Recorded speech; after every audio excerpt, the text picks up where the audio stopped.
Précédemment, dans Macaron Cassis Violette. Donald Trump a repris les fonctions de président des États-Unis d'Amérique. Nous allons abolir le changement climatique. Après un discours éclatant, son soutien Richard A. Ben Musk a fait un salut nazi qui a été amplement commenté. Pendant ce temps, en France, M. Popotamou voit ressurgir la fois où il a protégé un établissement privé dans lequel des enfants étaient violentés, voire abusés sexuellement. Et si vous avez silencié ces violences, vous devez démissionner. Les députés gauchistes tentent de le pousser à la démission, sans succès. Je récuse les polémiques artificielles sur ce sujet, alors laissez-moi tranquille, ça n'est pas gentil.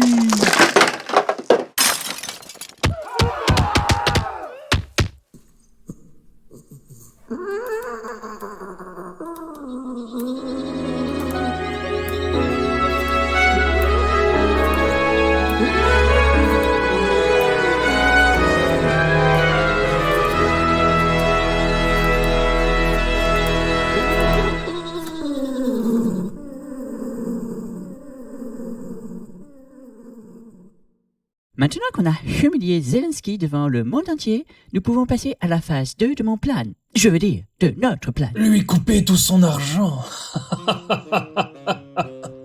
Regardez nous supplier. Une fois qu'on lui aura tordu le bras pour qu'il accepte la reddition sans condition, nous pourrons enfin nous partager l'Ukraine avec le camarade Poutine. Et demain, l'Europe. Et après-demain, le monde.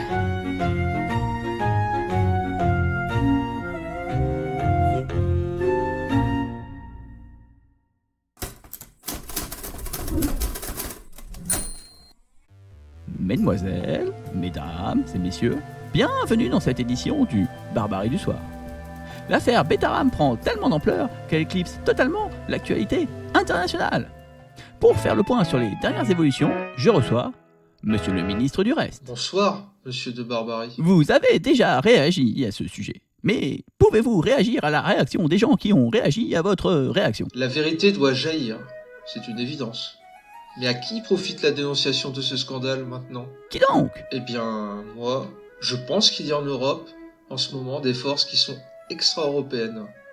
Pour ne pas les citer, Trump, qui souhaite disloquer la démocratie en Europe. Ben Musk a lancé un scandale, tout le monde le sait, en Angleterre, avec un scandale du type des faits de pédophilie sur des faits d'agression sexuelle. Ouais. Ces faits ont déjà été révélés l'an dernier, mais ils n'avaient pas le même impact, car M. Popotamou n'était pas chef du gouvernement. Ça ne justifie pas qu'il y a un complot derrière. Eh bien non, c'est beaucoup plus subtil que ça. Est-ce qu'il faut qu'il y ait de la transparence sur les faits ? Oui. Est-ce que les hommes politiques dont nous parlons aujourd'hui ont tenté de masquer ? On n'en a pas l'impression. Moi, je n'ai pas le dossier sous les yeux. Je ne pense pas, loin de là. Mais que l'exploitation maintenant de ce scandale qui date d'il y a 35 ans n'est pas téléguidée par l'idée de disloquer la démocratie française, moi, je pense que oui. S'attaquer à M. Popotamou pour disloquer la démocratie française. Je vois. Merci pour ces éclaircissements. C'est toujours un plaisir de donner du sens à l'actualité.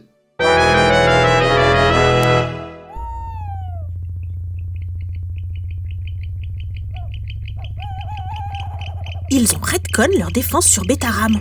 Et c'est encore plus stupide qu'avant.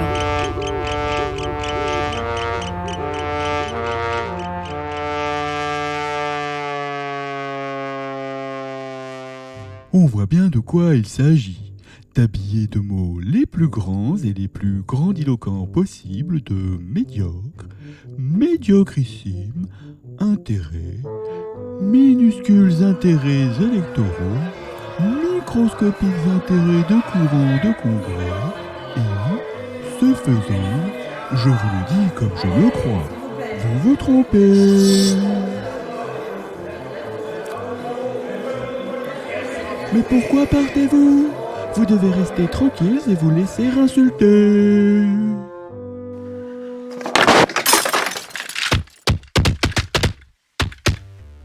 Un incident a été évité de peu à l'Assemblée nationale. un hippopotame sauvage a encore chargé. Heureusement, les députés avaient déjà quitté l'hémicycle.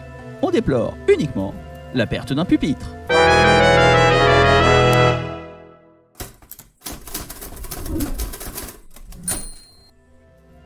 Pour discuter des événements de l'Assemblée nationale, je reçois Monsieur le ministre de tout. Bonsoir, monsieur de Barbarie. Il y a 2 semaines, nous avons déploré une première charge à l'Assemblée nationale. La charge de ce soir est donc la 2e en moins d'1 mois. Assistons-nous à un durcissement des débats politiques. Tout à fait. Il est inacceptable que les gauchistes se permettent ainsi de charger en plein hémicycle. Ils manquent décidément de dignité. Ceci après avoir inventé de toutes pièces une affaire à Bétaram. Ils ne reculent devant aucune bassesse. Pardonnez-moi, nous apprenons à l'instant que le président de l'Enlysée est actuellement en live sur YouTube. Priorité au direct. Le président ukrainien, il a été élu par des élections libres en Ukraine. C'était d'ailleurs pas du tout le favori. Je m'en souviens comme c'était hier. Et donc lui, c'est un président élu d'un système libre. C'est pas le cas de Vladimir Poutine, qui tue ses opposants et qui manipule ses élections depuis longtemps.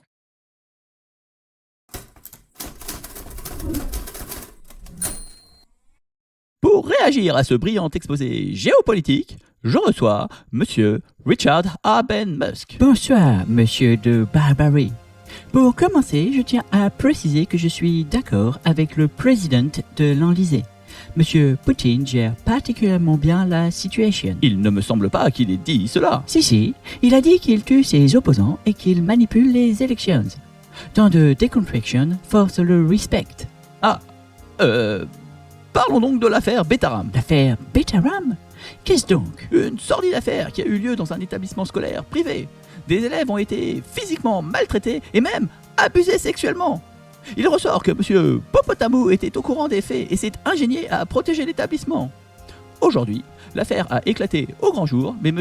Popotamou semble fermement décidé à ne pas démissionner. Eh bien, je n'avais jamais entendu parler de cette affaire, mais j'admire également. Cependant, Monsieur le ministre du reste nous a appris que vous êtes à l'origine de cette affaire afin de déstabiliser la démocratie française. Mais pas du tout.